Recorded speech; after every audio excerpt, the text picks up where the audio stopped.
We've got Stephen Roach, a senior fellow Tsai China Center at Yale Law School, joining us now. Stephen, Donald Trump has taken a big gamble on the U.S. economy, and I wonder if it's fair to ask if you think it will pay off, and what happens if he fails? No, I don't think it'll pay off. I really hate to say to your viewers, I honestly don't think the president has a clue as to what he's doing.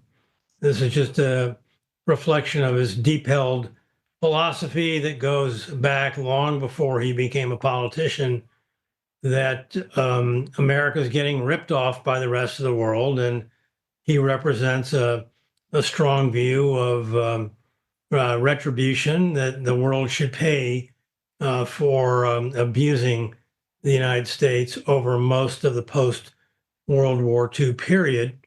I think there's a good chance that the actions that he took yesterday on April the 2nd in the United States will backfire.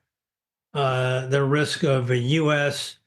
and global recession is mounting. But I think, we've always come to know that recessions are temporary.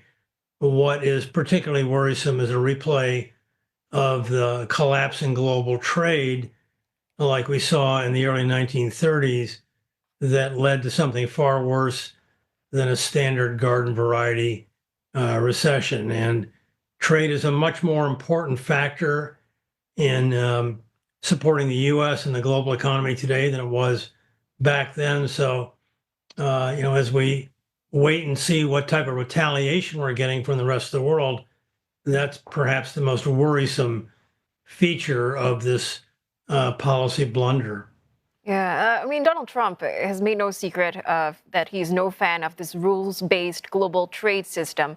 Will the latest tariffs help achieve his goal of at least dismantling it? I mean, even if the countries retaliate or try to cut deals, will either scenario prove or end positively for the rules-based system? Well, I hesitate to render a judgment on that. I mean, he is basically saying that he wants to set the rules if America is going to participate. But I think the rest of the world is going to conclude that they're perfectly within their rights to go ahead and set their own rules. And if that means the U.S. remains on the outside looking in, so be it. But that clearly raises serious question marks about the future of globalization if the world's largest economy is not a participant in this rules-based global trading system. Mm. Well, some researchers have pointed out that the U.S. is really not the main driver of global growth. Europe, China are bigger contributors. So is it possible that Donald Trump's new trade measures won't really hurt global trade too much? I mean, one thing I can think about is how countries have been already trying to diversify their supply chains, boost their supply chain resilience after COVID-19.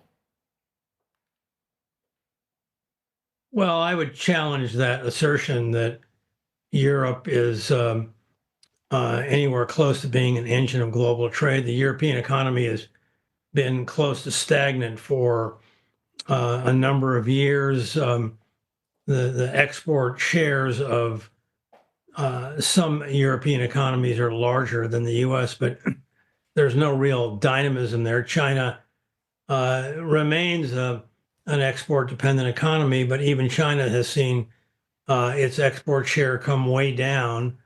It's still high at about 20% of GDP, but well below 35% of, say, 15 years ago.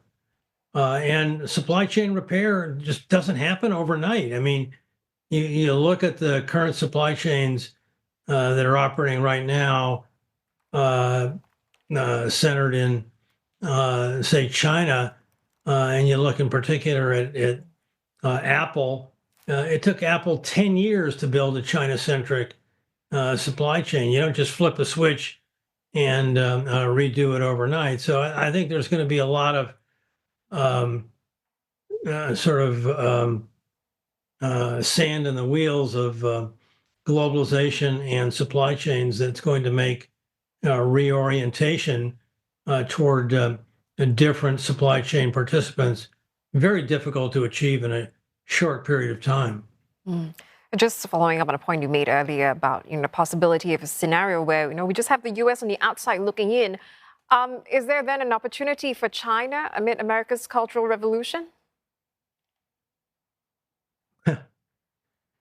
Well, I did write about the possibility that the U.S. is going through a phase where it's tearing down its domestic institutions, challenging the Constitution, and overturning many of the values and trusts that have been embodied in America's leadership role in the world since the end of World War II.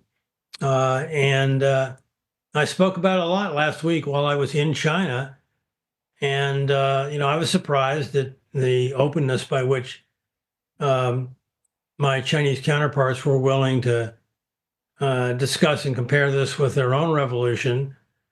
And what I took away from this discussion was, we're not China, the U.S., in terms of the violence that ripped the country apart uh, in the late 1960s, but we're relative to the norms that existed in the United States for a long, long time.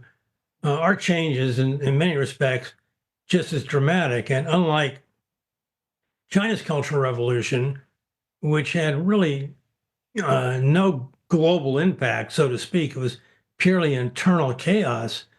Uh, America's Cultural Revolution has both internal and external impact. So it could be far more consequential for the world at large than the Chinese Cultural Revolution. All right, Stephen, we appreciate your time. Thank you so much. Stephen Roach, there, Senior Fellow, Tsai China Center, Yale Law School.